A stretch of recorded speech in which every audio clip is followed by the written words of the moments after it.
அனைவருக்கும் கோபிநாத்தின் அன்பு வணக்கங்கள் நண்பர்களே. பொறுமையாக கேளுங்க. சரி அப்படின்னு பட்டுச்சுன்னா உங்கள் நண்பர்களோட மறக்காமல் பகிர்ந்துக்குங்க. அவங்க வாழ்க்கையிலையும் இது போன்ற சொற்களை பயன்படுத்தாமல் இருக்கட்டும். நம்ம நிறைய படிச்சிருப்போம், இந்த வார்த்தைகளுக்கு அதிர்வுகள் உண்டு அப்படின்ட்டு. ஒவ்வொரு வார்த்தையாக சொல்ல சொல்ல உடம்பு ஒரு கட்டத்தில் அதிர ஆரம்பிக்கும். அதனால தான் இந்த ஓம்னு சொல்கிறதோட அதுவும் அந்த ஒரு அர்த்தமும் அதுதான். ஒவ்வொரு வகையான அதிர்வுகள் நம் வாழ்க்கையிலே பெரிய ஒரு பிரதிபலனை தரக்கூடியதாக இருக்கும், அல்லது எதிர்மறையான விளைவுகளை ஏற்படுத்தக்கூடியதாக இருக்கும். இந்த மாதிரி ஒவ்வொரு வார்த்தைகளையும் பார்த்து பார்த்து பயன்படுத்தணுமாங்க. அந்த வகையில் சில வார்த்தைகளை பயன்படுத்துறதவே தவிர்த்துக்கணும். ஆனால் நம்மளுக்கு தெரியாமல் குழந்தைகளை திட்டுறதாகட்டும், வீட்டில் இருக்கக்கூடியவங்களை திட்டுறதாகட்டும், எல்லா இடத்துலையுமே சில எதிர்மறையான வார்த்தைகளை அடிக்கடி பயன்படுத்த ஆரம்பிச்சிடுறோம். அது வாழ்க்கையில் நம்ம பெரிய அளவில் பாதிக்க ஆரம்பிச்சிருது. ஒரு நல்ல விஷயத்தை தொடர்ந்து சொல்ல சொல்ல அது நடக்க ஆரம்பிக்கும். ஆனால் நம்ம என்ன பண்ணுறோம், என்கிட்ட எதுவுமே இல்லை, யாராச்சும் எதுவும் ஒன்று மறந்து கூட கேட்டுறக்கூடாது. உடனே சொல்கிற விஷயம், என்கிட்ட எதுவுமே இல்லை, கொடுக்கறதுக்கு எதுவுமே இல்லையேப்பா, என்கிட்ட இருந்ததெல்லாம் தொடச்சி கொடுத்துட்டேன்ப்பா, எல்லாத்தையும் இழந்துட்டு இப்போ நான் நிற்கிறேன், நான் எங்கே போகிறதுனே தெரியல, என்கிட்ட இல்லவே இல்லை, இது நடக்கவே நடக்காது, இதெல்லாம் சரிப்பட்டே வராது, இது வரவே வராது, அவன்கிட்ட கொடுத்துட்டா தரவே மாட்டான், கையை விரித்து ஏமாற்றிட்டான் பாரேன் அப்படின்ட்டு எங்கள் வீட்டில் நிஜமாலுமே இல்லைப்பா. இந்த வார்த்தைகளையெல்லாம் பயன்படுத்தினீர்கள் என்றால், இந்த வார்த்தைகளையெல்லாம் தொடர்ந்து நீங்கள் பயன்படுத்துகிறீங்கன்னா நல்லா தெரிஞ்சுக்குங்க, அந்த வீட்டில் எதிர்மறை சிந்தனைகள் குடியிருக்கும். அதே போல் எதிர்மறை ஆற்றல் நிறைந்து நம்மை ஒரு வழி செய்துவிடும், ரொம்ப கடுமையான கஷ்டத்திற்கு ஆட்படுத்திவிடும். தமிழ் அப்படிங்கிறது மந்திர மொழி, உங்களுக்கு நல்லா தெரியும். ஒவ்வொரு எழுத்துக்களுக்குமே அதிர்வுகள் உண்டு.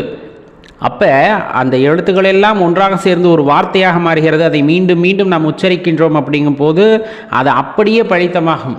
இன்னும் மகான்கள் எல்லாம் எதிர்மறை வார்த்தைகளை பேசுவதே இல்லை. இன்னும் சொல்லப்போனால் அவங்க பேசுகிறதே இல்லை. ஏன்னா பேசுகிற ஒரு வார்த்தைக்கும் ரொம்ப அதிர்வுகளோடு இருக்கும் அவங்க பேசுகிறது. அவங்க செய்கிற தியானம் தவத்தின் காரணமாக அது அப்படியே பழித்து விடுமே அப்படிங்கிறதுக்காக யாரையாச்சும் வாழ்த்தினால் மட்டுமே நல்ல சொற்களை பயன்படுத்தி வாழ்த்துவார்கள். என்னென்னா அவங்க பேசுகிறதே இல்லை. நம்ம வாழ்க்கையிலையும் வீட்லேயும் சரி, இந்த மாதிரி வார்த்தைகளையும் குழந்தைகளை திட்டும் போது நாயே பேயே, அதே போல் மூளை இருக்கா, அறிவு இருக்கா, முட்டாளே, சனீஸ்வரன் பகவானோட பேரை சொல்லி திட்டுறது, இந்த மாதிரி எந்த மாதிரியான எதிர்மறை சொற்கள் எல்லாம் உங்களுக்கு தெரியுமோ அந்த எதிர்மறை சொற்களை பயன்படுத்துவதை தவிர்த்து கொள்ளுதல் வேண்டும். தமிழில் அந்த வார்த்தை இருக்குல்ல, அப்போ அதை பயன்படுத்துறதுல என்ன தவறு அப்படின்னா, தமிழில் வார்த்தைகள் இருக்கிறது, அதை விட நல்ல வார்த்தைகள் நிறைய இருக்குது. வாழ்த்துவதற்கு நிறைய வார்த்தைகள் இருக்கிறது. அதையெல்லாம் தேடி தேடி பிறரை வாழ்த்துங்கள். அந்த வாழ்த்து அவங்களுக்கு மட்டும் போகாது, அந்த வாழ்த்துக்களோட அதிர்வுகள் நம் உடலிலே இருக்கும். அது நம்மையும் ஒரு நல்ல இடத்திற்கு கொண்டு செல்லும். அதுக்கு தான் நிறைய பேர் பார்த்தீங்க அப்படின்னா இந்த நற்பவிங்கிற வார்த்தையை பயன்படுத்துவாங்க, இன்னும் வாழ்க வளமுடன் அப்படிங்கிற வார்த்தையை பயன்படுத்துவாங்க, நல்லா இருப்பா நீயே அப்படின்ட்டு பயன்படுத்துவாங்க. இன்னும் நிறைய சில பேர் ஒவ்வொருத்தரை பார்க்கும்போதும் சிவாய நம்ம சொல்லுவாங்க, நாராயணா சொல்லுவாங்க. இது எல்லாமே அவர்களுக்குள் அந்த அதிர்வுகளை உண்டாக்கக்கூடிய வார்த்தைகள், சாதாரண வார்த்தைகள் அல்ல. நல்லா தெரிஞ்சுக்கோங்க, ஒவ்வொன்றுமே அதிகப்படியான அதிர்வுகளை உண்டாக்கக்கூடியது. உள்ளத்திலே ஒரு புத்துணர்ச்சியும் நல்ல எண்ணங்களையும் உண்டாக்கும். வீட்டில் ஒரு பொருள் தீந்து போச்சுன்னா தீந்துருச்சு அப்படின்னு சொல்லவே கூடாது, வாங்கணும் அப்படின்னு சொல்லணும், சேர்த்து வைக்கணும் அப்படின்னு சொல்லணும், சேருது அப்படின்னு சொல்லணும். இந்த மாதிரி சொல்லி பழகணும் அப்படின்னா வீட்டில் எப்பொழுதுமே அந்த பஞ்சத்திற்கு இடம் இருக்காது. நாம் எண்ணங்கள் தூய்மையாக தூய்மையாக நம்மை சுற்றி அந்த நேர்மறை அதிர்வுகள் அதிகரிக்க அதிகரிக்க வீடும் மங்களகரமானதாக இருக்கும். நம்மை சார்ந்தவர்களும் நாமும் நல்ல முறையிலே வாழ்க்கையை நடத்த முடியும் அப்படிங்கிறத தெரிந்து கொள்ள வேண்டும். இனிமேல் இந்த மாதிரி வார்த்தைகளை யாராச்சும் சொன்னாங்கன்னா அவங்கள சரி பண்ணுங்க. இந்த மாதிரி பயன்படுத்த வேண்டாம், அதற்கு பதிலாக இந்த வார்த்தைகளை பயன்படுத்துங்கள்னு நல்ல அதிர்வுகள் உள்ள நேர்மறையான வார்த்தைகளை அவர்களுக்கு எடுத்து கொடுத்து பழகுங்கள். அப்படி பழக பழக நாமும் அந்த மாதிரி எதிர்மறை வார்த்தைகளை பேசுவதை தவிர்த்து விடுவோம். எதிர்மறை வார்த்தைகளை தவிர்க்க தவிர்க்க நம் உடலும் சரி மனமும் சரி ஆரோக்கியமாக இருக்கும், நம் குடும்பமும் சரி நாடும் சரி சிறப்பாக இருக்கும். அப்படின்னா அதில் எந்த மாற்று கருத்துமே இல்லை, நான் பேசி பார்க்குறேன், உண்மையாகவே இதுக்கு அந்த சக்தி இருக்கான்னு எதிர்மறை வார்த்தைகளை பேசி பார்க்கணுன்னு நினச்சா தயவு செஞ்சு சொல்கிறேன், அந்த விஷ பரீட்சையை செய்யாதீங்க. கண்டிப்பாக அது நடக்கும்.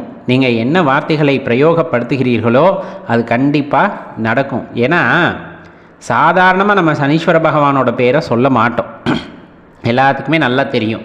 ஆனால் அந்த நேரம் தசாபுத்தி இதெல்லாம் சேர்ந்து வரும் பொழுது நமக்கே தெரியாமல் குழந்தைங்களை அவரோட பேரை சொல்லி திட்டுவோம். நம்ம வீட்டில் இருக்கவங்களை அந்த பேரை சொல்லி திட்டுவோம். அப்போ என்னன்னா அந்த கிரகத்தோட ஆதிக்கம் அந்த இடத்துல அதிகமாகுது அப்படிங்கிறத தெரிஞ்சுக்கணும். அப்படி அதிகமாக அந்த வார்த்தைகள் தான் நம் வாயிலே தொடர்ந்து வந்து கொண்டே இருக்கும்.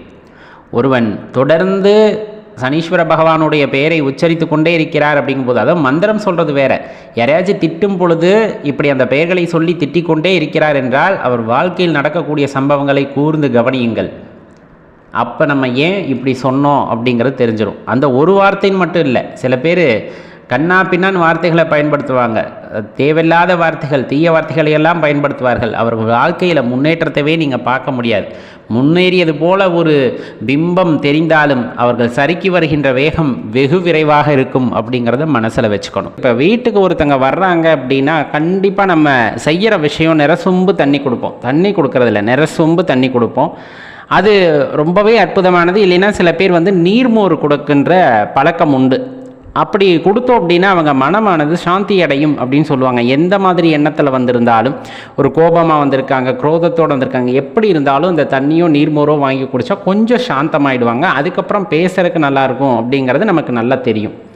இப்போ வீட்டுக்கு ஒரு பெண் வருகிறார்கள் என்றால், பெண்கள் அப்படின்னு நம்ம பொதுவாக எடுத்துக்கிட்டோம் அப்படின்னா அவங்களுக்கும் அதே தான் வரவேற்புக்காக பண்ண போகிறோம். கூடுதலாக என்ன செய்வாங்க அப்படின்னா குங்குமம் கொடுப்பாங்க. சந்தனம் குங்குமம் கொடுக்கப்படும். அந்த மங்களத்தை குறிப்பதற்காக வீட்டுக்குள்ளே வந்தமே குங்குமம் எடுத்துக்குங்க அப்படின்னு சொல்கிற பழக்கம் இருக்கும். நம்மளும் ஒரு வீட்டுக்கு போனோன்னா கையில் குங்குமம் எடுத்துகிட்டு போவாங்க நல்ல காரியமாக போகும்போது.